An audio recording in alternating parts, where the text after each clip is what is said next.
Everybody, a very, very sleepy morning for Macca, clearly. Yeah. It's the morning coffee and tea soccer show news broadcast with Macca and Trevor. Trevor, how are you? Not too bad. Yourself? Other than being the sleepiness. Still asleep, still in dreamland, but not for good reasons. Not much news today. But one very recent in the past couple of hours story, which is definitely Liverpool related and particularly bizarre, is this one here. Manchester United close to agreeing a deal for Michael Edwards to become their sporting director, technical director, guy in charge of the transfers. That's, as the Americans over here say, completely out of left field. I know there was rumours he was going to Chelsea, but United are the biggest rivals we have really in history. So, what do you think of that one? Yeah, this is and the out of left field. I don't even think it was in the stadium. This one came from the parking lot. I had no idea when you brought it up to me this morning. I go, what? And I just went and typed into Google, and it's like an hour ago. This came up, and it's just. I guess it's something where he feels that is a new challenge for him. I hate that phrase when it comes to sports. Like, I'm always just looking for a new challenge. Yeah, a new challenge where you make $5 million a year. Very challenging, but it's if he does that, I guess that was a big Ten Hag coup. Maybe that was one of the things when he was coming over. He had like a laundry list of both players and executives that he kind of wanted into the fold. That's all I can get from it, because otherwise that kind of defection really stings with what he did in terms of bringing people into the club. It's I mean it's kind of it's as bad as a player going from Liverpool, and literally directly in this case, even though he hasn't worked anywhere for a while. But to United, I mean, if Salah went to United, we'd be crushed and devastated. We're not going to be crushed or devastated about Michael Edwards. However, he is supposed to be a lifelong Liverpool fan, if I remember correctly from interviews. I could be wrong, but that's all the impression I always got was he was a Liverpool supporter first and foremost. Leaves his dream job and then ends up with the rivals. That to me suggests maybe there's something a little bit more going on behind the scenes. Do you think?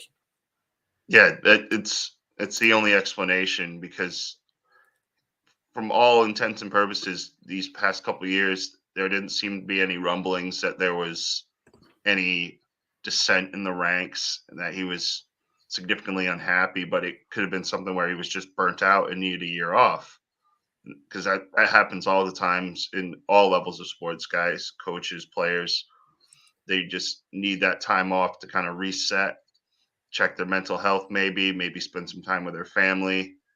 It's not out of the realm of possibility, but then to just kind of pop up. You said you were going to take a year off, and now we're barely 4 months in, and you're sleeping with the enemy potentially. That's kind of weird. So that's the only way I can kind of wrap my head around it, is that there was something.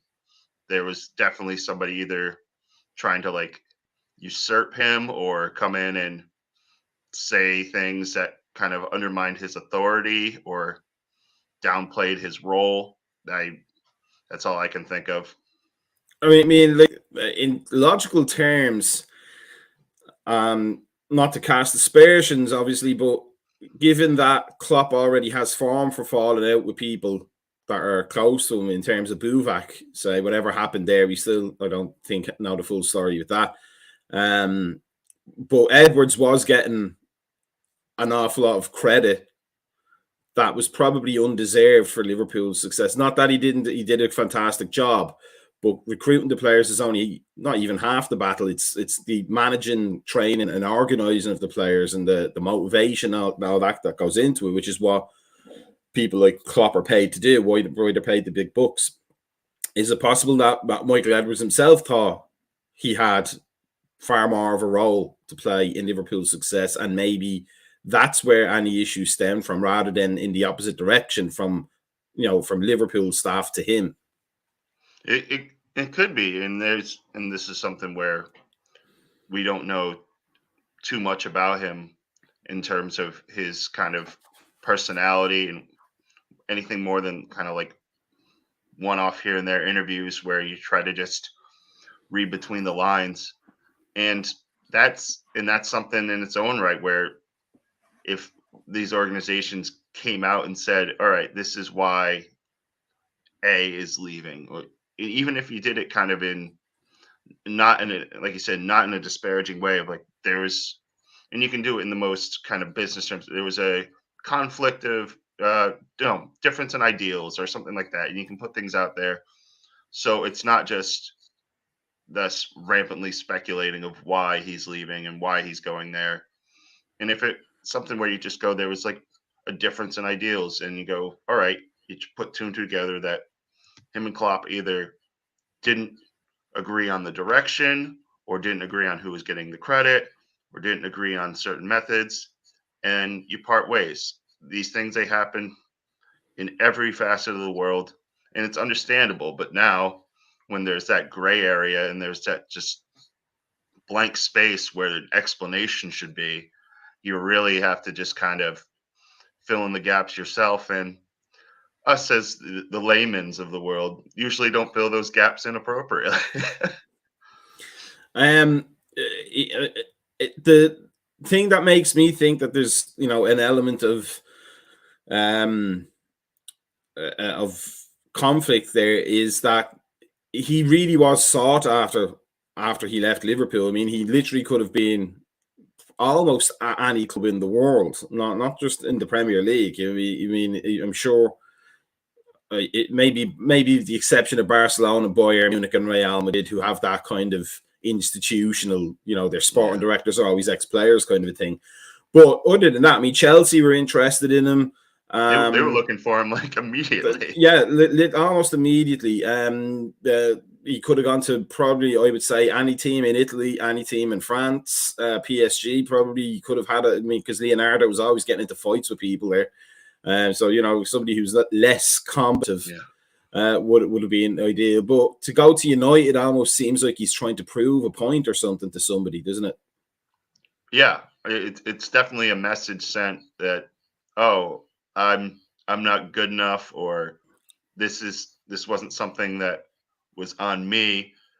All right, I'm gonna go right across, not literally right across the road, but across the rivalry road, and take a team that's broken, and I'm gonna build them back up to their past glory, and we're gonna shove it in your face that I wasn't the problem, you were.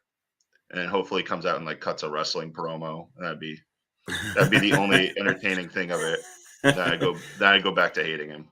So we can almost say that Michael Edwards to United is the Shawn Michaels breaking up the rockers of the Liverpool 2020s. Oh man, if he throws Jurgen Klopp through the barbershop window, that'd be too much. That'd be too much. I couldn't handle that. We couldn't handle that.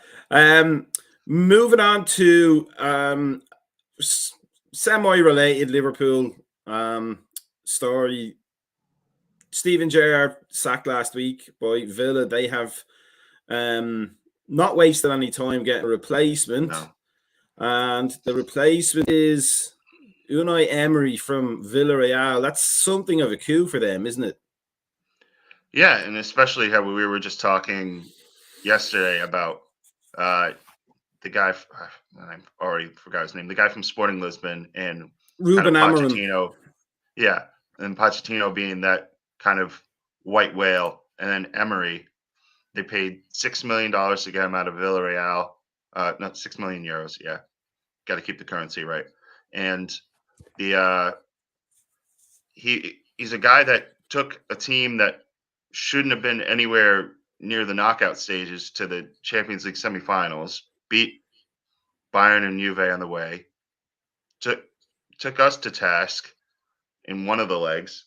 So it's not something where they're bringing in a guy who's broken like he was at Arsenal after he left PSG on bad terms. He's coming in with confidence, and he's coming into a good team that just quit on their manager. So it's something where you think a guy that come in and really just get them playing his style of football and doing it, I don't know, as well as they did against Brentford, and you're going, all right, this could be a match made in heaven for them. In terms of his time at Arsenal, I can't remember being too fractious. I thought it just kind of ended because it wasn't as successful as they'd hoped. But there were rumblings that there was a mismatch between the coach and the players at that time. Do you think it's going to be just a matter of time before the Villa players decide they don't like this guy, and now it's time to get another one, which almost seems to be the case for United in some cases, with Mourinho and Van Gaal, etc. Yeah, and now Villa has that reputation with those players of when the message gets a bit scattered, they scatter, and it's not great for Emery on that front. But I think just in my head that his time at Arsenal, they kind of just pick and choose. They were I think they were on like a bad run, and they got beaten like Europa League. I forget how they lose, dude. But they got beaten Europa League, and then he was like gone. It was like Gerrard. He was like gone before he left the building. And then I think they just had their head turned by like Arteta becoming available. And they're like, okay, former club guy, just it's there. We'll just do that and kind of go from there. And they had their out with Emery because Arsenal at the time kind of still put themselves up in that high regard when they weren't. They thought they were a title contender when you should have just been kind of sitting there with top four and trying to see what you could do in European competitions, which is usually nothing. But that, yeah, he's a guy that has won in Spain. He has like 1 billion Europa Leagues with Sevilla and what he did with Villarreal. So I don't think it's a bad punt for Aston Villa at all. That time when Arsenal fans became the Leicester fans of Arsenal fans. In terms of we've talked about the players and their attitudes, but I don't know. Would him and his style be the manager that Aston Villa needs to get away from the relegation zone? And that's the thing. How long it takes to gel, I don't think he's a guy that plays particularly free flowing, beautiful football, so to speak. But if that's just a little bit more palatable, Big Sam, get us out of trouble type of deal, it's not going to be lump it forward, head it down 7 times, but it's not going to be 70 passes and then slide it into the net. I think it's going to find that middle ground where, yeah, Villa fans, you're going to deal with some real slogs. You're going to have to sit through some potential 0-0s against bigger opposition. But if it gets you out of trouble, I wouldn't complain too much about it. In terms of his reputation in England, he was much mocked for the way he spoke English in terms of his accent, bordering sometimes on racism. Or at least xenophobia in the English media's case. He was a figure of fun at the end of his Arsenal time. Do you think that media pressure will be, they'll give him a second chance, it being the English media, or do you think as soon as something goes wrong for Villa, the whole good evening stuff will come back out again? I think him not being in London is going to help him kind of slide under that media radar for a little bit. And it's not like Villa are in like a a sleepy 200,000 person town or anything in their own right. But I think just out of that London spotlight is going to do him a bit of good with the English media. But yeah, there will be a short leash and all of that crap the second they go get thumped like 5-0 by Leicester and Brendan Rodgers is fist pumping on the sidelines. And by that, I mean just a slight, very measured half Tiger Woods fist pump, and then going back to looking like his entire family died. The yeah, I don't understand if how that'd go otherwise if they, unless certain people in there still hold a vendetta against him from 4 years ago for weird reasons. Well, it's thankfully it's the English press, not the Irish press, because we bear grudges for 600 years. Moving on from the Premier League manager situation, we'll go drop down a little bit to Man United legend Michael Carrick. I'm not sure he was ever a legend, but he's named the new Middlesbrough boss in the English Championship. We'll say Man United stalwart is exactly the correct word for it. He had 3 games at United as his own, I think his literal only managerial appearance as a single manager. I might be wrong on that. I can't remember being anywhere else. But he brought in Jonathan Woodgate, his old friend and former Middlesbrough manager. They've been through, they're like almost like Watford. They've been through a lot of managers in a short period of time.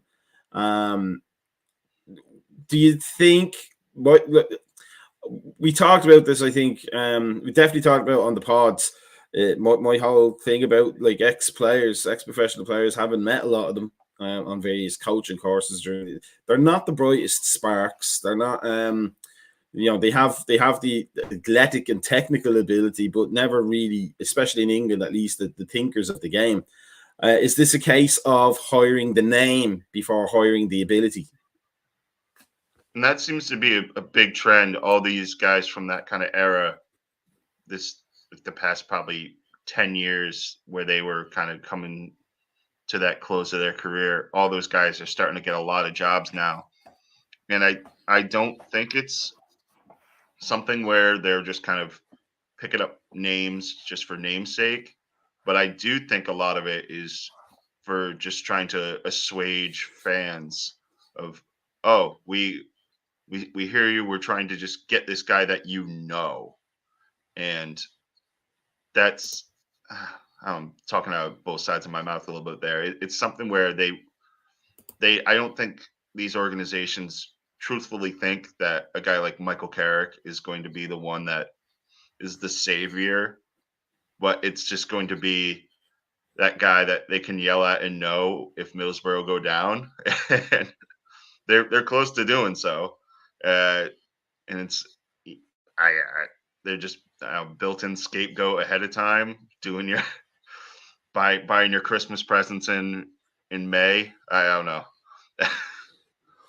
I mean, you're definitely right. There was that whole England team of the early 2000s: Gerrard, Lampard, Carrick, the Nevilles, etc.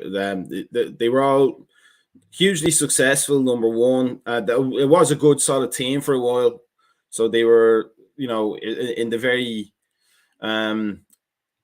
short-sighted view of the English public and the English media, they were heralded as, darlings and the future World Cup winners, etc. There was always that critical mass of those players becoming managers in the sense that they also didn't need the money. Like in the old days, a lot of players became managers because literally that was all they could earn. Back in the days before the multi-million-pound contracts, multi-million-dollar contracts. But to date, that particular generation have not really set the world alight. Between Gerrard, any of the Nevilles, who else in that? Alan Shearer failed miserably as a manager. Do you think Stephen Carrick? Do you think Michael Carrick is going to follow that trend, or is he going to be the one that makes it? with that Middlesbrough team, sadly for any Borough fan that stumbles across this, all one of you that could potentially view this video, no, he will not be the savior. I don't have high hopes for them. I follow along a little bit because Zach Steffen, U.S. goalkeepers over there, and it's not great. I don't have the highest of hopes for them. Maybe they stay up in the championship, but you're not.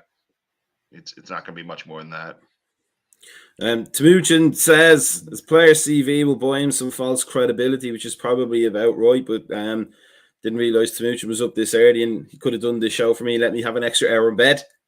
But yeah, it just seems to me that that whole it's a false economy employing that generation of England players because they're just literally almost being employed because they were that generation of England players. I mean, if we different leagues, but if we look at the comparison, I don't believe he had any sort of storied playing career whatsoever.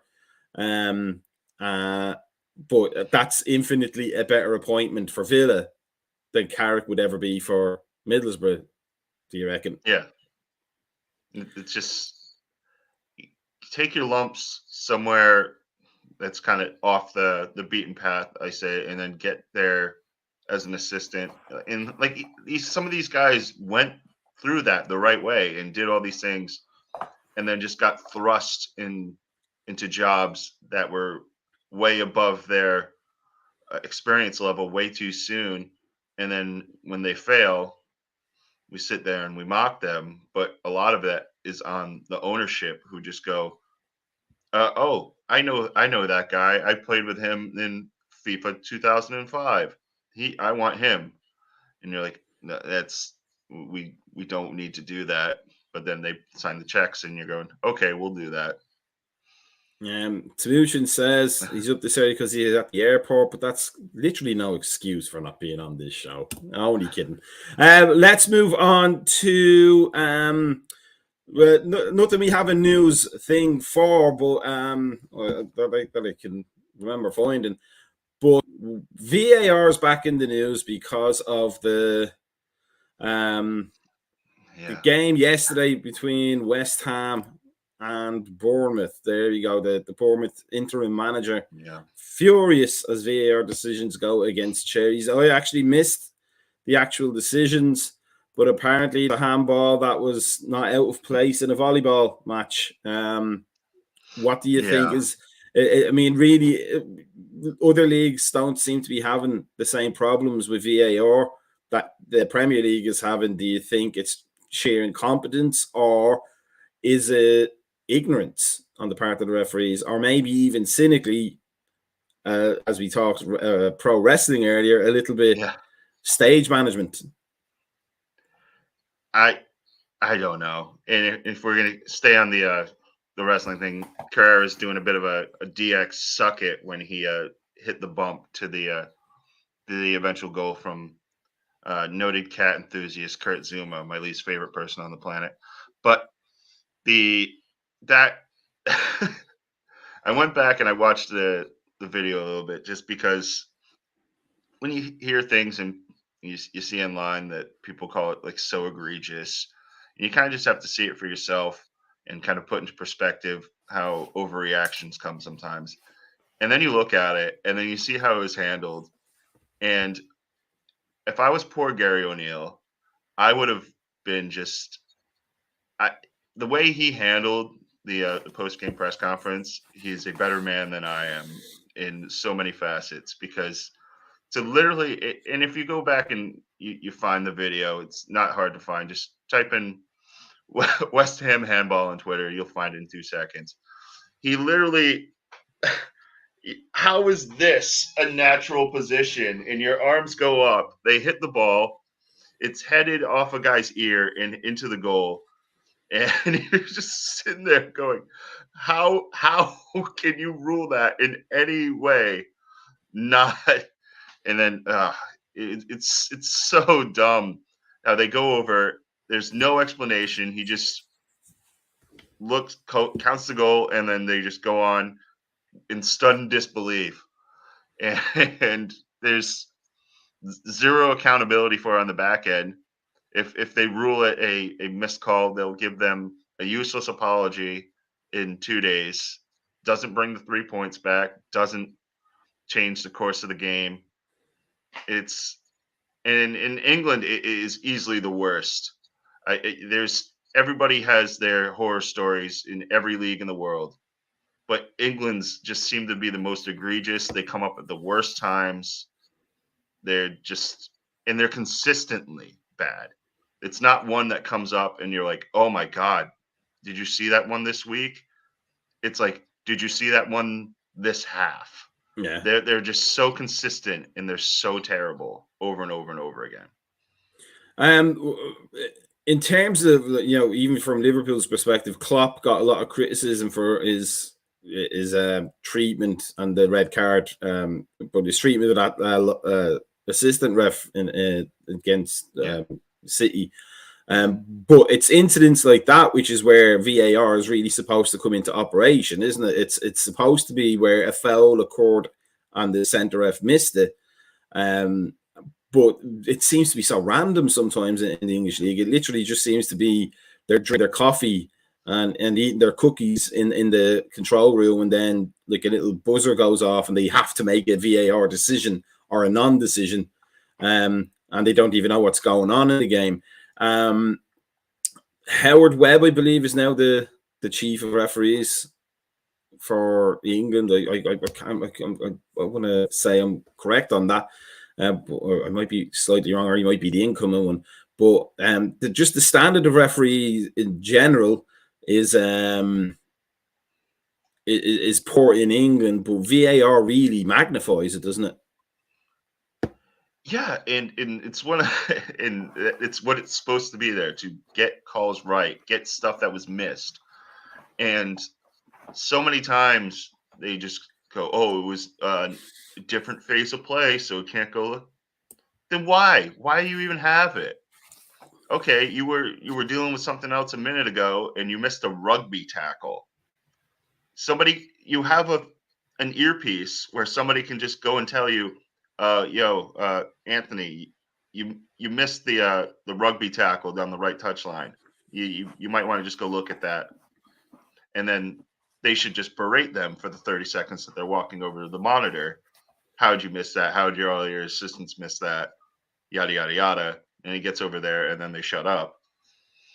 It's so weird to me how they can just have this system in place that is supposed to help them, but their hubris and there has to just be biases at this point, because there's no other way to explain it through just logic of you have these things happen, you can go look at them, you have a guy in a booth that can buzz you at any time and tell you this is not right. And so many occasions they either look at it, still get it wrong, or just don't look at it at all. It's mind-boggling. In to kind of quickly change gears before we finish, VAR screwing everybody over, with the fans especially. Alan points out that the festive fixtures are out, and there's a lot like kickoffs that cause supporter travel chaos, with many facing long journeys at absurd times. This is not really different from the Premier League, is it, at this point? Like they're just treating supporters like customers than the actual backbone of the game, aren't they? And it's sad because they care more about the TV than the people in the stands that create that atmosphere for TV. I remember talking 30 years ago almost, there was a newspaper article just before the Sky Sports got to the Premier League, when it became the Premier League, and one of the predictions was television would become so important that the needs of the fans won't come into account anymore, and at some point they may end up letting tickets be free into the stadium, because that revenue won't matter anymore, because the television money will vastly usurp it. it's almost like getting to that stage, isn't it? The people in the, we saw during the lockdown, the people in the ground don't matter as much as the people watching the television, and there was no drop in ratings or money almost in big terms for the bigger clubs during the lockdown without the crowds in the stadium. It's almost like the whole product, inverted quotes, is designed for television now, isn't it? It's a sad state of affairs, but it is that state of affairs. But we carry on. We carry on. Still supporting the game and the real people. But yes, that's the end of the morning coffee for today. We have the EPL show should be out later on today at some point. Make sure people watch that. We will be back tomorrow morning for the hump of the week. The getting towards that weekend. And we'll touch on the Liverpool Ajax game tomorrow. So because that should be a good one, and we'll see how many players we actually have uninjured before we get into that. But Trevor, great to talk to you again as always. Enjoy the rest of your day, and everybody out there, make sure you like, subscribe, join the Discord channel, follow us on Facebook, and listen to us on Spotify. And we will see you all tomorrow at the same bat time and the same bat channel, where hopefully I'll be a little bit more awake at the start. Okay, peace out.